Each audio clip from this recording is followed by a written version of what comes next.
Muy buenos días y bienvenidos a esta primera cátedra abierta de este año, de este primer semestre de 2023. Tenemos el gusto de presentar al doctor Mauricio Andrés Molano Osorio. El doctor Mauricio Molano nos trae el tema fenómenos cadavéricos relacionados con la odontología forense, un tema muy importante y muy interesante. El doctor Mauricio es odontólogo y especialista en ciencias forenses de la Universidad de Antioquia, perito en identificación de lesiones personales en el sistema estomatognático del Instituto Nacional de Medicina Legal y Ciencias Forenses, jefe del Departamento de Atención Odontológica Integrada, Facultad de Odontología. La presentación del doctor Mauricio va a tener aproximadamente 50 minutos a una hora. Ustedes pueden, por favor, silenciar sus micrófonos, bloquear sus cámaras, y las preguntas que tengan las pueden escribir en el chat, que al finalizar la presentación el doctor Mauricio le dará la respuesta pertinente. Le agradecemos mucho al doctor Mauricio que nos haya aceptado esta invitación para compartir nuestros conocimientos el día de hoy, teniendo en cuenta sus múltiples ocupaciones que tiene en ese momento también, porque adicional a su hoja de vida, actualmente es uno de los postulantes a la decanatura de la Facultad de Odontología, lo cual nos agrada mucho que esté en ese concurso, Mauro, y muchos éxitos en esa carrera tuya. Bienvenido, Mauricio, y gracias a todos por estar acá, acompañándonos en la presentación el día de hoy. Bienvenido, Mauro. Muchísimas gracias, Orlando.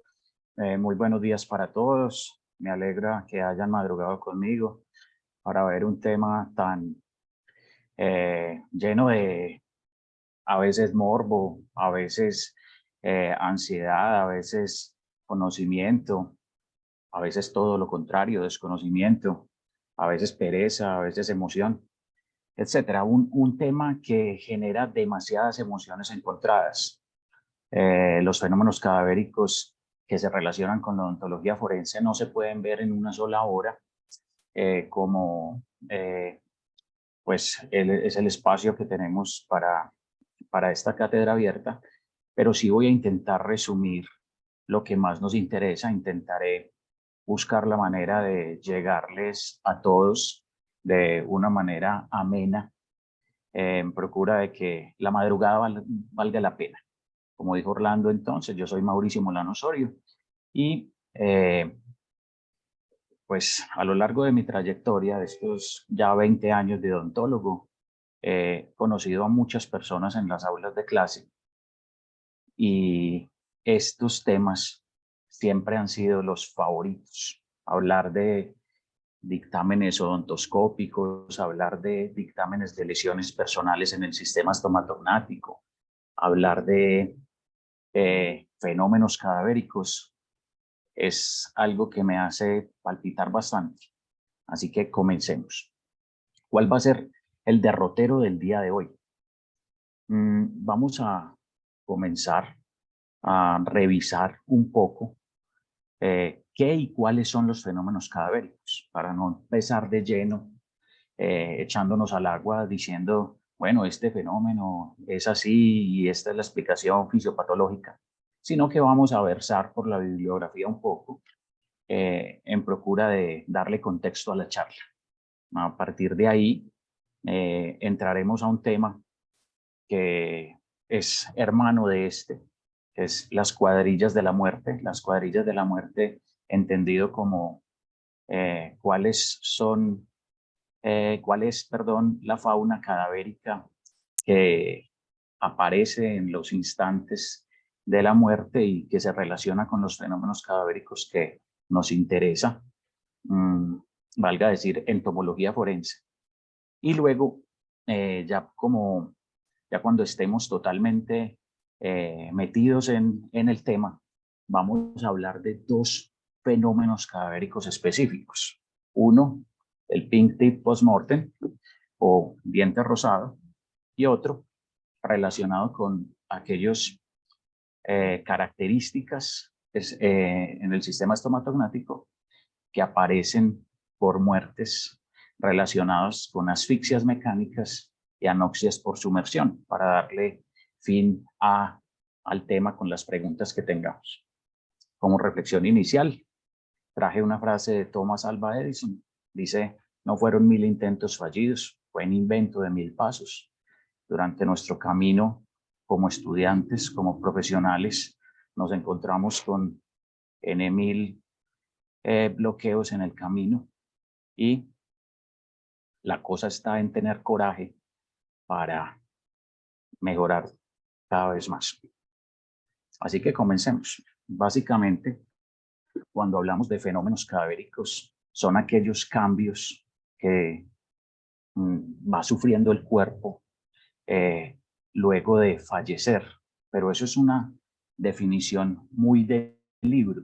Por eso, básicamente, lo que tendremos que entender es que hay fenómenos cadavéricos que se instauran en el cuerpo en diferentes momentos. Y no a todas las personas o no todas las personas tienen los mismos fenómenos cadavéricos. Inclusive, 2 cadáveres en el mismo lugar, con el mismo tiempo de muerte, dependiendo de sus condiciones específicas, pueden sufrir los fenómenos cadavéricos de manera diferente, porque la instalación de los fenómenos cadavéricos depende no solamente de la condición ambiental, sino de la condición individual.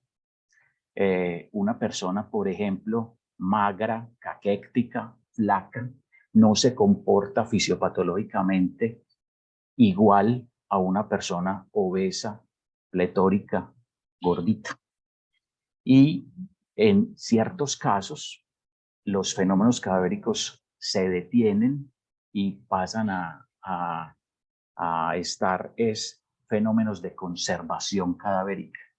También deberemos entender que habrá fenómenos o habrá factores que aceleran o retardan su instauración. No es lo mismo, por ejemplo, enfriarse. Si uno muere metido en una piscina fría, a enfriarse si uno muere debajo de una cobija o debajo de un árbol o a la intemperie. Entonces, ya entendiendo un poco eso, pues tenemos que saber que dentro de los fenómenos cadavéricos que más como mención tienen en las referencias bíblicas,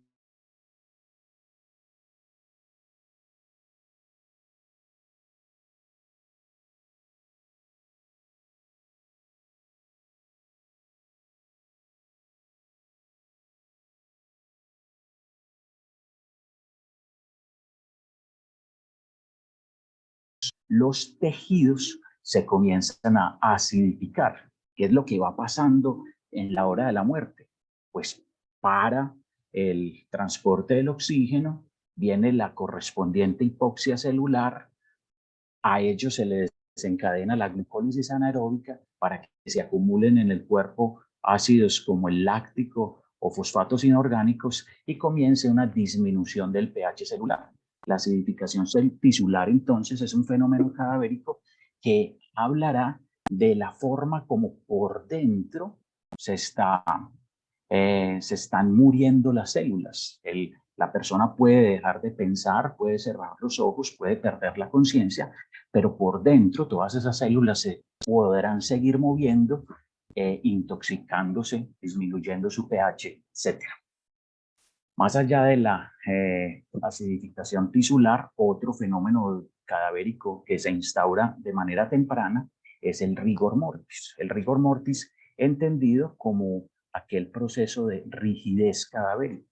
Ese proceso de rigidez cadavérica a nosotros los odontólogos nos interesa mucho porque generalmente a nosotros nos corresponde realizar maniobras de autopsia en la cual es preferible abrir la boca por nuestra iniciativa, intentar desbloquear esa mandíbula y maxilar, pero habrá que entender que en las primeras horas de la muerte, adviértase 3, 6 primeras horas, 12, la boca estará bloqueada para abrirse, porque en los músculos pequeños y en los músculos de fibra lisa comienza la instauración y va pasando al miocardio, al diafragma, hasta instaurarse en los músculos de fibra estriada.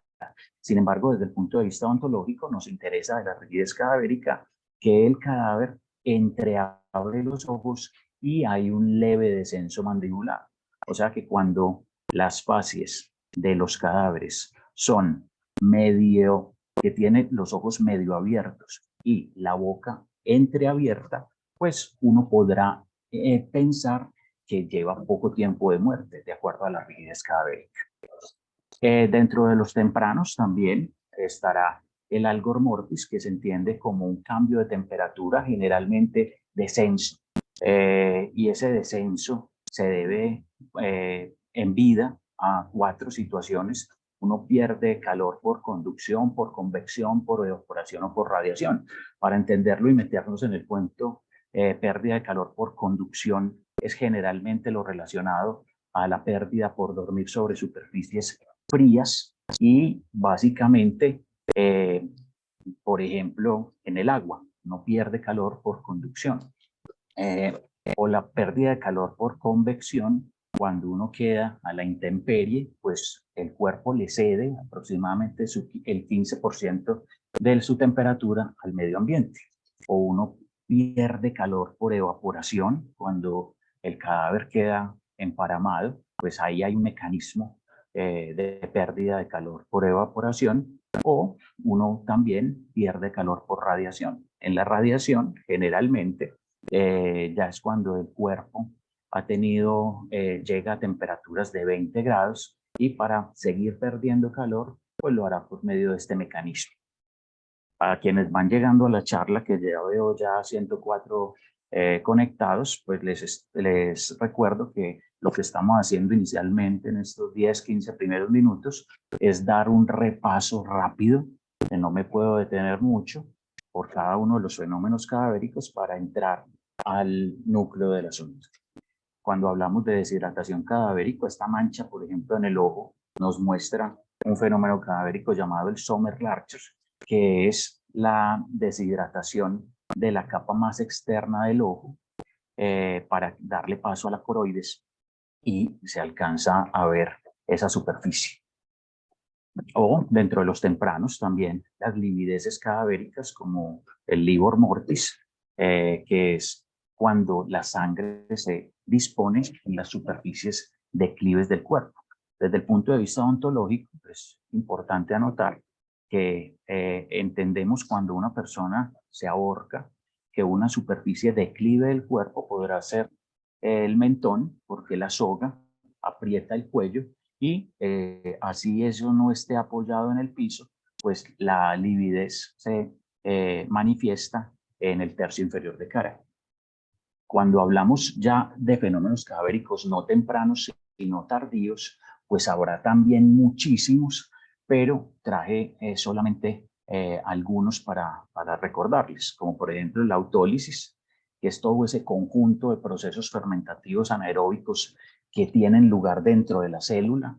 Por ejemplo, se inhibe la fosforilación oxidativa, se inhibe la producción de ATP, se produce ADP, ácido láctico, se acumula sodio en las células, se libera potasio al medio ambiente y ¡pum! Splash, se revienta la célula. Entonces van ocurriendo como terremotos, maremotos y una serie de catástrofes internas y pues el cuerpo se muere. También, desde otro punto de vista, pues habrá permeabilidad celular, lo que hace que nos vayamos intoxicando. Dentro de los tardíos también la putrefacción es uno de los que se instaura mayormente, va pasando por fases. La putrefacción a veces se detiene dependiendo también de condiciones individuales y ambientales, pero generalmente pasa por las fases cromática, cambio de color, enfisematosa, que se va engordando, licuefactiva, que se explota, y restos. Básicamente entonces lo que tenemos que entender es que se van produciendo gases en el cuerpo como el ácido sulfídrico y olores que van evidenciando que el cuerpo se está pudriendo. En resumen, para ya darle el contexto inicial la charla, pues a lo largo de toda esta putrefacción se van formando productos como por ejemplo gases, el dihidrógeno, el amoníaco, el metano, el dióxido de carbono, el dinitrógeno, el sulfuro de hidrógeno. Se van formando ácidos como el fórmico, el acético, el propiónico, el valérico. Se van formando sales de amonio, se van formando una cantidad de compuestos nitrogenados que básicamente le van dando el olor característico a la muerte. Y será la liberación de todas estas sustancias las que atraerán a los diferentes grupos de los dípteros, de los coleópteros, de todos esos insectos relacionados con la entomología forense y nos permitirá, por medio de ese análisis, ayudar a determinar el cronotanatodiagnóstico. El cronotanatodiagnóstico, adviértase, la determinación del tiempo de muerte. Por eso, entonces, acto seguido, me voy a permitir compartir con ustedes o mostrarles como si fuera un bloque de búsqueda, como si fueran esos carteles que ponen los grupos de la ley cuando están buscando personas, que nos ponen a los humanos ahí, alias tal, alias tal, alias tal, se busca, recompensa. Pues estos son los individuos de la entomología que aparecen por cuadrillas. No todos llegan en el mismo tiempo.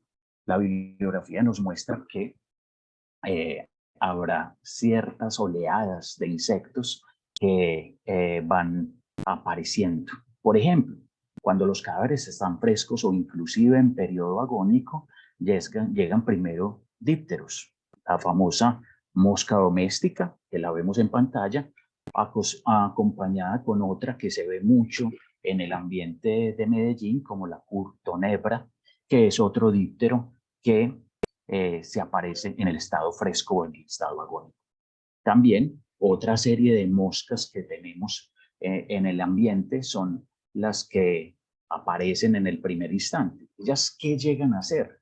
Pues a buscar los lugares en donde podrán depositar sus larvas. Entonces no solamente llegan a chupar, a comer, sino a depositar sus larvas. La Calífora vomitoria o la Antomia vicina.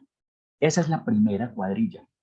Y luego, pues ellas llegaron, se quedaron ahí los primeros momentos de instauración de la putrefacción y van llegando, digamos, otra serie de insectos en la segunda oleada.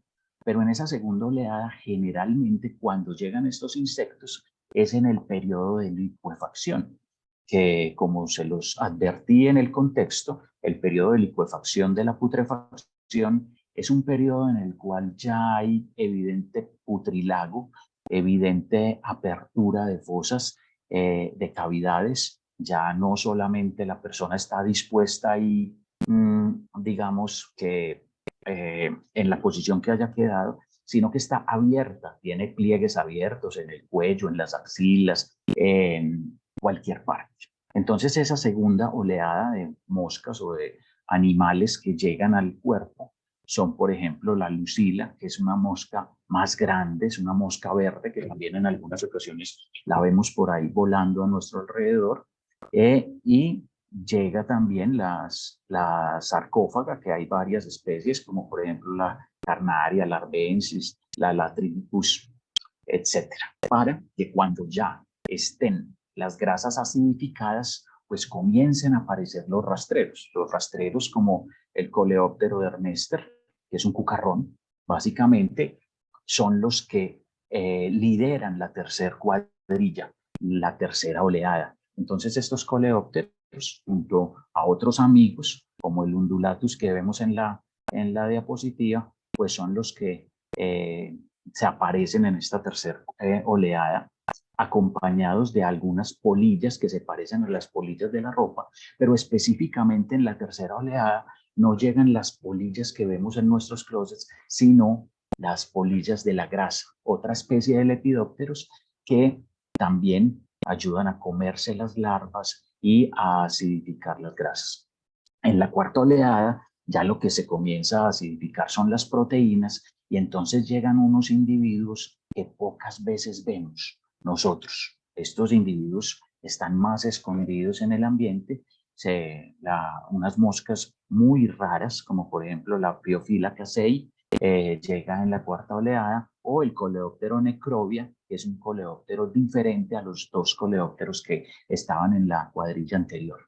Para acabar de ajustar, ya cuando comienza la fermentación del amoníaco durante la putrefacción, se aparecen otros dípteros diferentes, como por ejemplo el que vemos en pantalla, el Thyreophora acinófila, que pues cuando se identifica, cuando los entomólogos o los investigadores del crimen pues lo recogen en su investigación, se puede ayudar con bastante claridad a establecer un tiempo de muerte adecuado.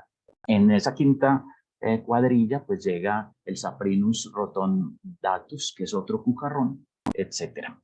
Y lentamente ya esos dípteros y cucarrones que hay hasta el momento, pues serán acompañados en la sexta oleada por una serie de individuos más pequeños que ya lo que hacen es llegar a absorber los humores líquidos que dejaron las cuadrillas anteriores, como por ejemplo ácaros, como el que vemos en pantalla, que no son tan de vista para el ser humano, o la Uropoda numularia, que ya estarán adentro del cadáver.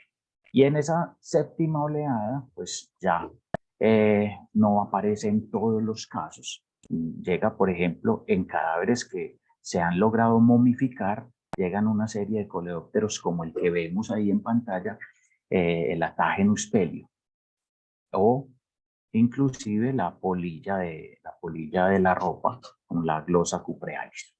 Finalmente, la bibliografía nos indica que puede haber una octava oleada. No en todos los casos han encontrado a estos individuos, pero el tenebrio gusano de la harina se está siendo estudiado como una octava oleada que llega al cadáver. Y el Tinus bruneus, que es otro individuo que acompaña entonces la fauna cadavérica. ¿Por qué les traigo esto entonces, mis queridos muchachos? Porque es muy importante que en el examen odontológico post-mortem nosotros no simplemente lleguemos, veamos un cadáver que recogimos en una manga o en un potrero o en un río o en cualquier lado y con nuestra jeringa triple le comencemos a echar agua, con nuestro sacudidor le comencemos a limpiar la tierra de la cara. No, es importante que paremos, que pensemos, bueno, si este individuo estuvo en un lugar específico, ahí puede haber larvas que nos ayuden a tirar hipótesis de qué individuo estuvo ahí, individuo de la entomología forense, para definir un tiempo de muerte. Esa es nuestra primera parte de la charla. La primera parte de la charla fue un contexto. Nos metimos por cuáles eran los fenómenos cadavéricos que aparecen con mayor frecuencia, de manera tardía o de manera temprana, y cuáles son los insectos o cuáles son los individuos que pertenecen a la entomología forense para ayudar a determinar el tiempo de muerte. Eso como primero. O sea que ya pasamos la página, ya respiramos y decimos, listo, en el nudo de nuestra charla vienen dos fenómenos cadavéricos que se relacionan netamente con la odontología forense. Esos dos fenómenos cadavéricos, pues, son el primero, el diente rosado. De diente rosado se ha hablado hace muchísimo tiempo. Lo que pasa es que como actualmente la parte forense pues ha adquirido un tono como de mayor importancia, pues por estos días se escucha más duro, pero desde el año aproximadamente 1829 se habló por primera vez de diente rosado. Reportaron casos en la bibliografía de la época en donde desenterraban cuerpos y esos cuerpos que en vida no tenían los dientes rosados, pues aparecían con los dientes rosados. Pero entonces nos preguntábamos, pues no, nos preguntábamos no, porque yo no estaba vivo en esa época, pero se preguntaban los investigadores de la época, ¿qué pasará? ¿Qué pasará? Y comenzaron a lanzar hipótesis que fueron desmontadas, comenzaron a decir, mira, estos cadáveres que sacamos del agua son los que tienen el diente rosado, pero después aparecía un cadáver que no tenía muerte por sumersión y tenía dientes rosados. Entonces sacaban otras hipótesis y comenzaban a jugar y decían, no, en los niños que tienen la cámara pulpar más amplia aparecen los dientes rosados. Y resulta que llegaba un anciano de muerte con 90 años y que pues nos mostraba dientes rosados. Entonces decía, no, entonces tiraban otras cosas. Les traigo entonces aquí un reporte de caso de un journal de ciencias forenses del año pasado, en donde hablan de 68 casos de dientes rosados observados en autopsias de cadáveres no identificados. Entonces, básicamente, venga, yo veo acá cómo retiro esto, Manuel, para ver lo que hay arriba. La aparición de dientes rosados.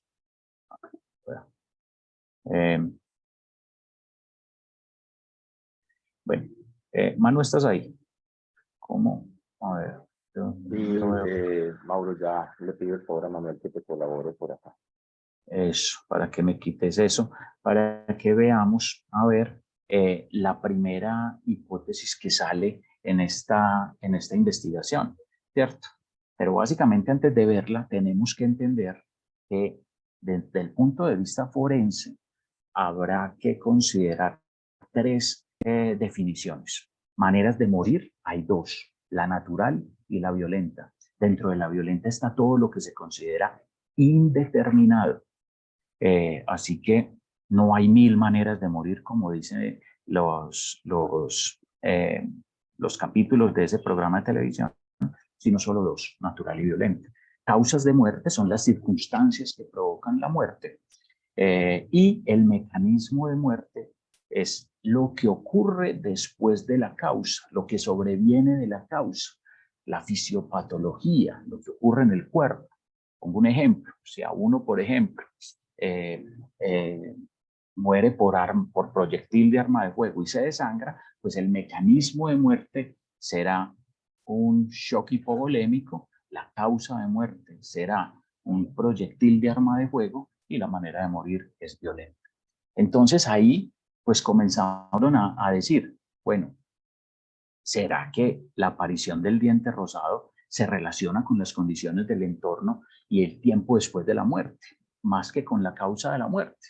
Entonces, vamos a ver qué hicieron. Pues imagínense que este artículo, este reporte de caso que les traigo, se valió de 324 cadáveres no identificados que habían sido enterrados entre 2015 y 2021. Observaron entonces dientes rosados en 68 y se trazaron la meta de investigar la relación con el sexo, con la edad, con la condición cadavérica, con el tiempo que había transcurrido después de la muerte, con el tipo de diente y con la causa de muerte. Veamos qué fue lo que encontraron en este estudio. En este estudio, en cuanto al sexo, no hubo diferencias significativas, que hasta ese momento era una de las hipótesis que traían las referencias bibliográficas, que los dientes rosados aparecían más en los hombres que en las mujeres. No, este estudio dijo no, eso no es cierto. Sí llegaron a la conclusión de que es mucho más común el diente rosado en las personas que tienen menos de 60 años, pero no había diferencias significativas en cuanto a la condición cadavérica y en cuanto al tiempo transcurrido. También hubo, digamos, una conclusión específica que en cuanto al tipo de diente, los dientes rosados fueron encontrados mayormente en piezas del sector anterior y no hubo en este estudio que recogió, como les digo, 324 cadáveres, de ellos 68 con dientes rosados, no hubo relación de esos 68 con las causas de muerte. Eran cualquier causa de muerte. Cualquier causa de muerte podría generar el diente rosado. Entonces, hasta aquí, pues también les traigo otro para que sigamos analizando y entendiendo por qué aparece el diente rosado. Entonces, este estudio que les traigo es la apariencia histológica de los dientes rosados. En este estudio hubo dos piezas que extrajeron de dos cadáveres masculinos, extrajeron dos piezas dentales anteriores, uno pues de muy similar tiempo de evolución, pero uno había muerto ahogado y otro había muerto desangrado. Entonces, ambos dientes tenían una intensidad similar en la región cervical, que eran dientes rosados, y básicamente llegaron a la conclusión de que no era posible determinar que la causa por asfixia o la causa por intoxicación por monóxido de carbono era la única que se relacionaba con la aparición de dientes rosados. Así que como muchos de los estudios de los journals, pues nos invitaron a seguir analizando cuáles son las razones por las cuales aparece el diente rosado. Entonces les traigo otro que nos utiliza un modelo hecho en ratas de laboratorio como para ayudar a seguir entendiendo. Este estudio nos muestra tres cadáveres, tres raticas. Una ratica, la ratica que estamos viendo en esta foto, la ratica a ella simplemente le aplicaron la eutanasia. La eutanasia y se fijaron a ver si quedaba con dientes rosados después de un tiempo.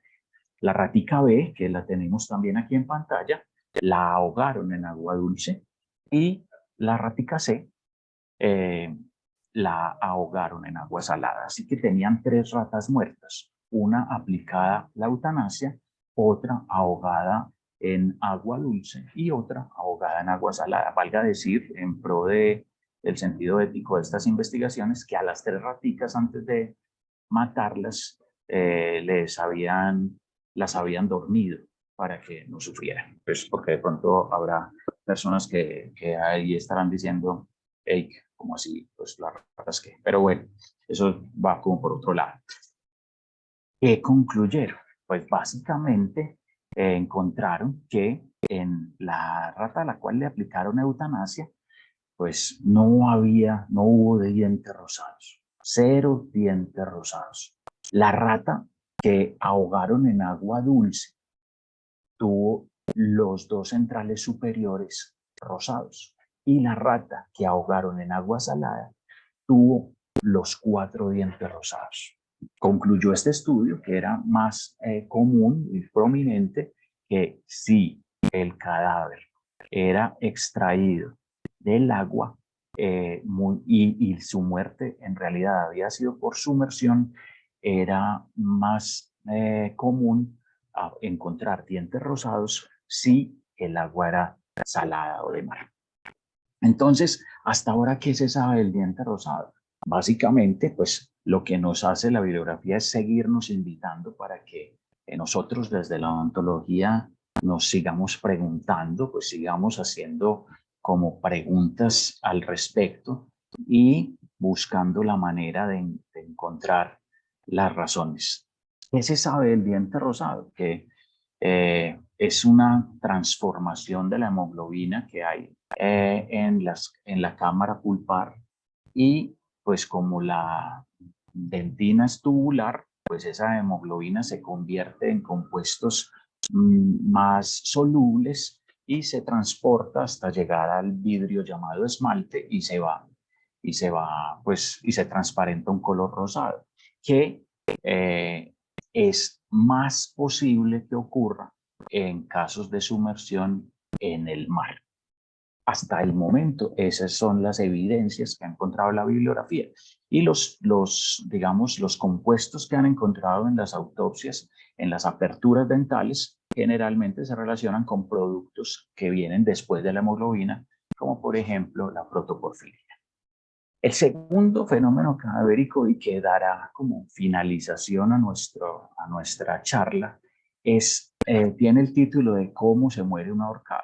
¿Cómo se muere un ahorcado? ¿Cuál es el mecanismo? Pero básicamente lo traigo porque digamos que desde el punto de vista de la última forma como queda el cadáver, pues la bibliografía presenta ahorcados de un color y ahorcados de otro color. Y a nosotros los ontólogos, cuando llegamos frente a un cadáver que tiene la misma causa, asfixia por ahorcamiento, acto de violencia en el cual el cuerpo ha sido cogido por una soga o similar y suspendido a un punto fijo y abandonado a su propio peso, la misma causa, pero diferente apariencia. Te pongo aquí un claro ejemplo. En una de las dos fotos que observamos, pues la cara se ve pálida y en la otra la cara está cianótica. Why? ¿Por qué? ¿Cuál es la razón por la cual el signo cadavérico final, la facies, pues si los dos se lanzaron, si los dos tomaron esa decisión de ahorcarse, ¿por qué uno queda pálido y por qué uno queda cianótico? La respuesta es muy simple. Ahorita les decía, hay causas y hay mecanismos de muerte. La causa es la circunstancia que ocasionó esa muerte. Es decir, la causa en ambos casos es una soga que comprimió el cuello. Esa es la causa, una asfixia mecánica, pero el mecanismo de muerte es diferente en ambos casos. En la mayoría de los casos, el 95% de los casos, los ahorcados quedan cianóticos porque el mecanismo de muerte es la compresión de la tráquea.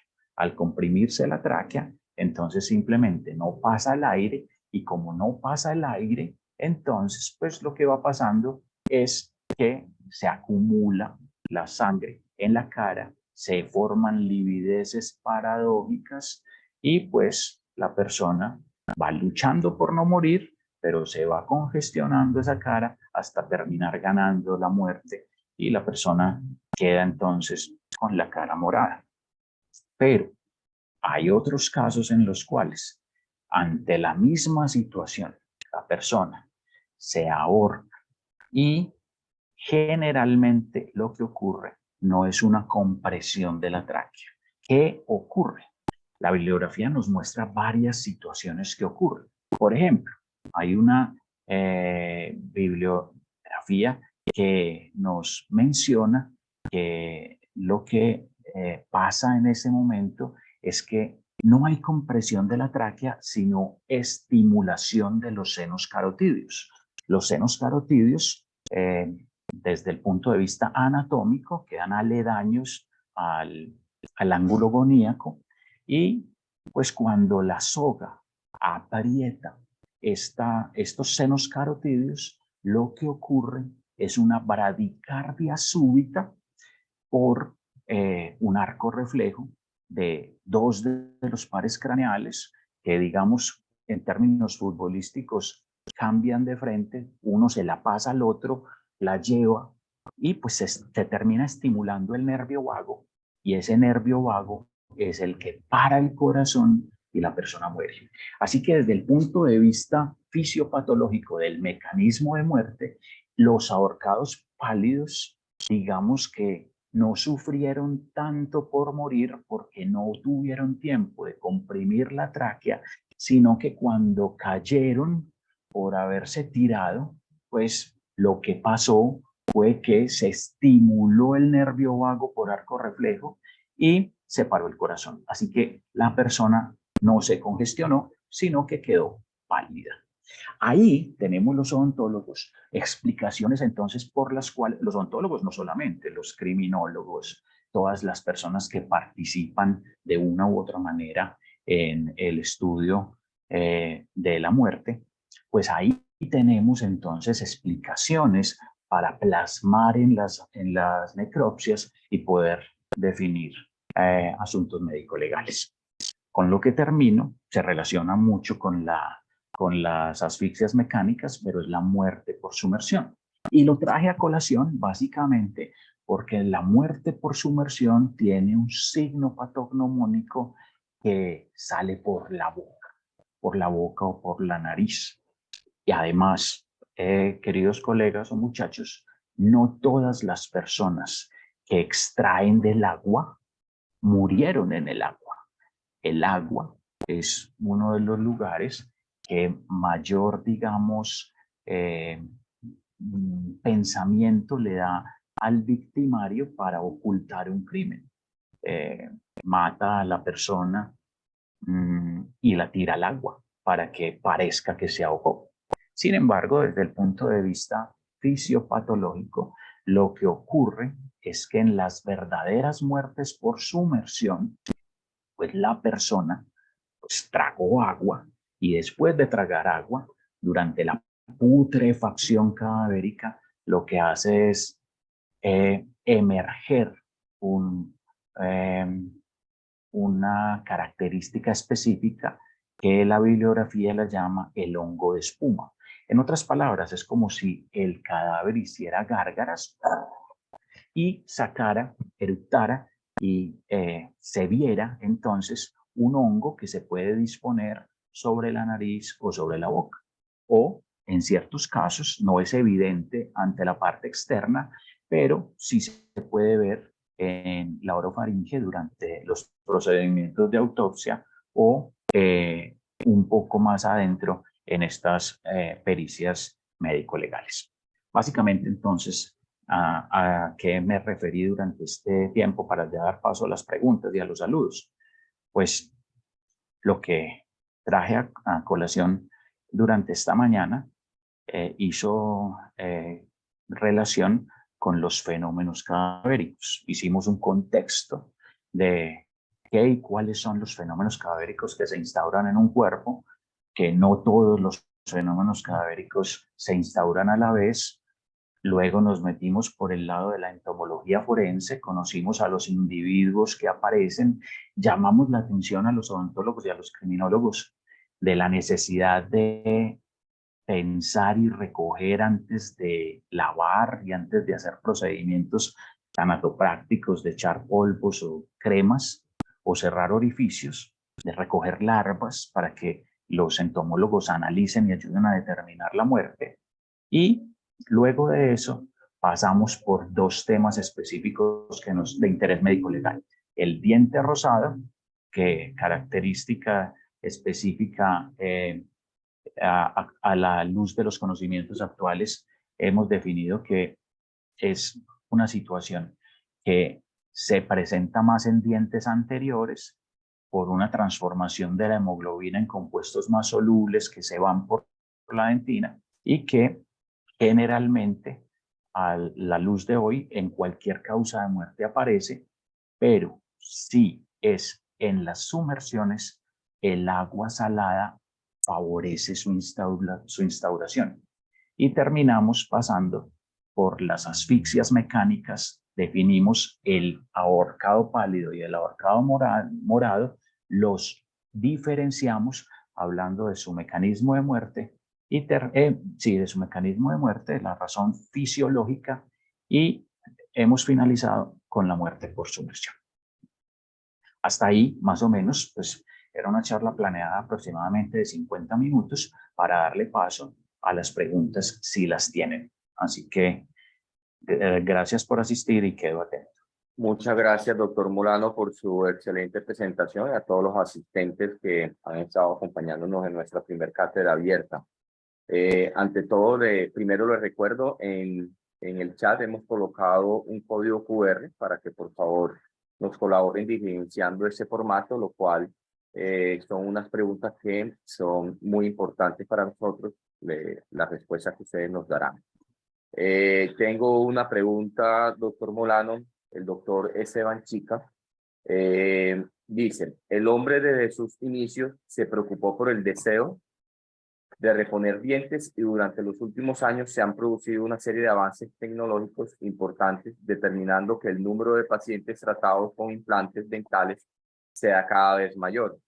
Teniendo en cuenta esto y dada la característica de los implantes, si bien el diente natural en casos como los de un incendio soportan temperatura de hasta los 1000 grados centígrados, los implantes pueden llegar a resistir temperaturas mucho mayores. Se ha planteado la posibilidad de usar estos implantes con un serial numérico y letras como medio de identificación forense. Se ha mencionado en nuestro país qué tan factible y viable puede ser, qué tanta trazabilidad pueden tener. Oíme, qué pregunta tan interesante, Esteban. Mil gracias por la pregunta. Mira, ya esto de identificación cadavérica por medio de códigos QR en boca ya está en el medio. En el medio colombiano todavía no existe, pero digamos que hay bibliografías generalmente europeas en donde nos muestran que en las prótesis dentales, prótesis totales, pero en las hechas de acrílico, en los dientes de prótesis fija, meten o se ingresan, incorporan en esas aleaciones códigos de barra para que si un individuo fuere no reconocido, pues simplemente escaneen y ahí dice, se llama Esteban Chic. Pero esto tiene la gran desventaja de que, como lo mencionas, ante los desastres masivos que tienen altas temperaturas, pues se quema el acrílico, se quema la pieza y se quema el código de barras. Razón por la cual siguen las investigaciones, todavía no han llegado a la incorporación de estos códigos de barra con las aleaciones metálicas de los implantes y será una de las materias que seguramente en el futuro estará. Muchas gracias, doctor, por la respuesta. Bueno, aquí en el chat vemos muchos asistentes agradeciendo la presentación del doctor Mauricio Molano, todos agradecidos por la excelente presentación. Y muchos preguntan si la presentación ha sido grabada. La presentación ha sido grabada. Ya con autorización del doctor Molano, miramos si esta puede ser compartida. Claro que sí, no hay ningún problema. Entonces, vamos a compartir, vamos a coordinar con la Oficina de Gestión de la Información para que nos compartan la conferencia y nosotros las estaremos colocando en nuestra página web de la universidad para que ustedes la puedan descargar. Entonces, pueden contar con ella, bien, teniendo en cuenta la autorización del doctor Mauricio Molano. Bueno, Listo. por acá no vemos más preguntas. No sé si de pronto tenga alguna otra pregunta que quieran hacer al doctor Mauricio. Listo, por acá dicen que si las mandamos a un correo específico, la van a tener en la página web de la universidad. Es por facilidad para la Oficina de Gestión de la Información y nosotros poderla colgar en un punto para que ustedes la puedan descargar. Te felicita Mauro por acá, muchas personas por tu excelente presentación. Bueno, agradeciendo a todos los asistentes que nos acompañaron en esta primera cátedra abierta. Les estaremos compartiendo la información de nuestra segunda cátedra abierta que será realizada en el mes de marzo. Unos 2 semanas antes les estaremos enviando la información de la clave de acceso para que puedan ingresar y nos puedan acompañar durante ese semestre en la oferta que tenemos de esas conferencias en cátedra abierta. Muchas gracias al conferencista por su presentación, doctor Molano. Muchísimas gracias y gracias a todos ustedes por acompañarnos el día de hoy. Que tengan un excelente día y un feliz fin de semana. Chao, feliz día. Hasta luego. Hasta luego.